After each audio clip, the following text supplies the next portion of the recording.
Good evening. This is Darren and Julia with the Mental Minute Baltimore. Julia, so glad to see you. Yes, it's been a while. And for most of you don't know, this is something that we started at the beginning of the pandemic. I'm a director for a youth mentorship program, and I had reached out to, just local resources, to provide support in our community. And I had a chance to meet Julia. And Julia, she was such a wealth of knowledge. I said, Julia, would you mind, let's have this idea of just sharing some of these ideas, concepts, and tools with the community. And Julia was like, I'm on board. I'm here to serve. Julia is a licensed professional. She has her own practice, and she is an author. She's published her first book, Crossing Paths to Intersection between Trauma and Addiction. It is a great book. I encourage everybody to go out and get it. And Julia, while we're starting today, we have many people reach out to us, wanting us to get started back out. Guys, can you please do some more videos? And now we're back started. And, there's no better time than right now as school's about to start. And Julia, now school's about to start. I have many parents that are concerned. They have just some concerns. Their child was bullied. And there's some parents that are just scared that their child wasn't bullied, but they're scared of the things that they saw in the schools. And they're like, what can I do? How can I encourage my child? What suggestions do you have? And I said, I have the right person to ask. Let me ask Julia. So Julia, we'd love to hear your feedback. Thank you. Absolutely. And I think one of the first things that I want to go over is just some signs of bullying. Like if your kid is being bullied and maybe you don't know for sure, some things you can look for, such as acting different or seeming anxious in certain situations, avoiding things like not wanting to go on the school bus or even go to like extracurricular activities at the school, kind of seeing moodier. And those types of things are generally signs of, it could be signs of other things, but if they're happening, directly related to school functions, that would be then a conversation you want to have with kids. Hey, what's going on? Can you tell us a little bit more? There are some options for kids at schools though. And this is what I recommend to my little kiddos that I see in therapy is use the buddy system when you can. So if you can travel the halls in a group, if you can travel in between classes from one person to another, or going places with somebody you trust that like a friend, do that. The other thing is, and this is really hard, and this is what we work on a lot in therapy, is holding in that anger. Bullies thrive off getting the other person angry, upset. That's where they get all of their power. So we can hold in that anger and then come out and express it some other way after school so that the bully doesn't see it. If the bully knows they're not getting underneath your skin, there's not as much chance that they're going to continue to bully. So the idea I work with my kids is we do a brave walk. So I teach my kids how to walk like superheroes for my little young ones. And then how do you ignore it and still kind of walk away with your head up? And finally, the last things I tell my kids are tell an adult at the school, someone you trust, if there's a school guidance counselor, if there's a teacher, and then talk about it. Not only talk about it to your parents, but put it out at the school. Like, oh my gosh, did you know so-and-so was bullying me? Because one of the things that we know is kids thrive off of reputations. And if there starts to hear things about them being a bully or them treating others not nicely, and a lot of people start talking about it, it may cause a change in behavior as well.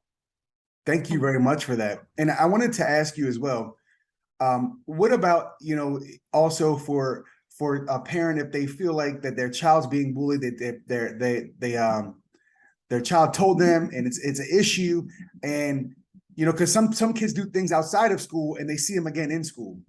So what are some things in the morning? And I was thinking about like playing positive music, just having positive affirmations, just building them up in the morning, making sure that we're sending them to school on a positive note. Can you elaborate a little bit on that?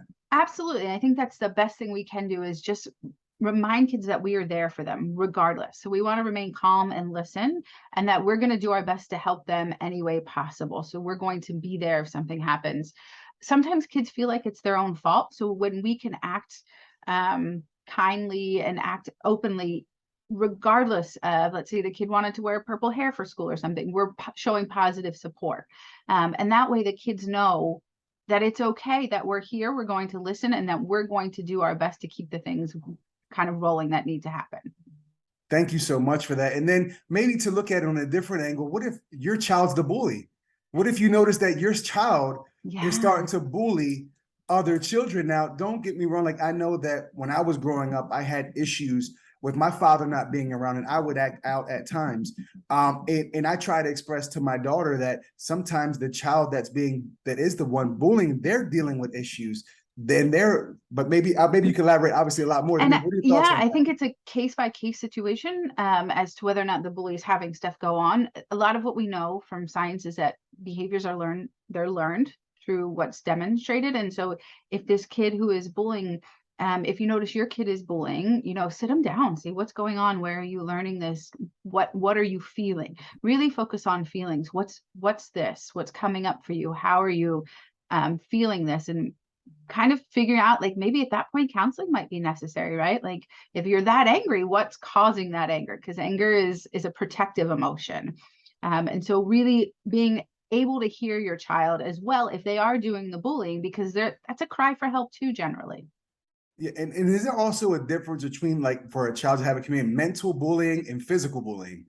Yeah, so mental bullying is more of being made fun of, being name called, online, social media bullying. And then physical bullying is what you think of, like, when I was growing up, it was like the wedgies and all that. But the physical bullying now is, any type of physical altercation is considered bullying as well. And one last question and thing I wanted to talk about is, some parents, when I grew up, they say, just be tougher. Just go ahead and punch the bully in the face. But after the pandemic that happened to our children, I think parents, do you think that they might need to take a closer look at their child? It's not just be stronger. Maybe there's more there. I know it's a case by case, but would you have anything to add to that? Well, and I would say it's more than not.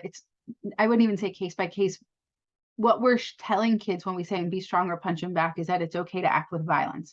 And I don't think we need violence in this world. I think that's one of the big problems right now, is that people are acting on violent impulses and we don't seem to know when to stop. And so what I think we need to do is really step back. If kids are having this much, what we know from data is that anxiety has increased with kids, and it shows up in so many different ways. And the pandemic blew it right out of the water with anxiety and depression into kids because of what they had to go through. We didn't have to go through any of that. And so I think we need to really kind of step back and take away from this, be tougher, and really look at what's causing this need to be tough. And I guess, and also what you're saying, and maybe just to share something with parents as well, it might be that whether your child's being bullied or not, it's good that when they come home that you're just fully present. Let's put the cell phones down. Let's really look them in the eye, hear the tone of their voice, see how their day was. But especially if your child is being bullied and they actually come out, because most children I speak to, they won't come out and tell you when things are bad. They tell you when things are good. But if they even give you a little insight, then we really need to listen to what they're saying and be there for them. Absolutely. I still say this to all of my parents. Dinner time is the most important time of the day for you and kiddos. It's when you can connect, and it requires parents being able to put work away, put cell phones down, put all of this down, and have a conversation, and asking open-ended questions, not yes and no questions, because kids can maneuver their way out of yes and no questions. So asking those open-ended questions. Communication. That is the key, right? Yeah. Well, Julia, I want to just thank you so much for your time addressing this specific topic. Parents, I'm praying for your children, praying for the teachers, that tomorrow is going to be a great day at school. And I think, Julia, you had mentioned that you're going to have some resources as well that are going to, if your child specifically on this topic about bullying, you mentioned that we're going to share some specific options. Can you elaborate a little bit more on that? Yeah, I'll give some resources online on how to help kids deal with bullying and what parents can do and what kids can do. And so we'll have some links for different websites online. Awesome. And to parents, we have parents that are parents and concerned residents sending us topics every day. Please message us each on Facebook. Also, like I mentioned, Julia is a licensed professional. Now, I know that you are very sought after. So I know that you are busy, but you do offer, consultations. And if you're busy, you can guide others in the right direction. And I want to encourage everybody. It's okay not to be okay. It's okay to ask for help. So if you want to ask for help or you just have a question, reach out to me or Julia. We're here for you. We love the community. This is why we're taking the time to do this. Julia, I appreciate you. This is the first Mental Minute 2022. I look forward to doing more. Thank you for your time from your busy schedule with your family, your work, your book, your practice, everything to be with us tonight. We appreciate you. Have a good night. Thanks, you too.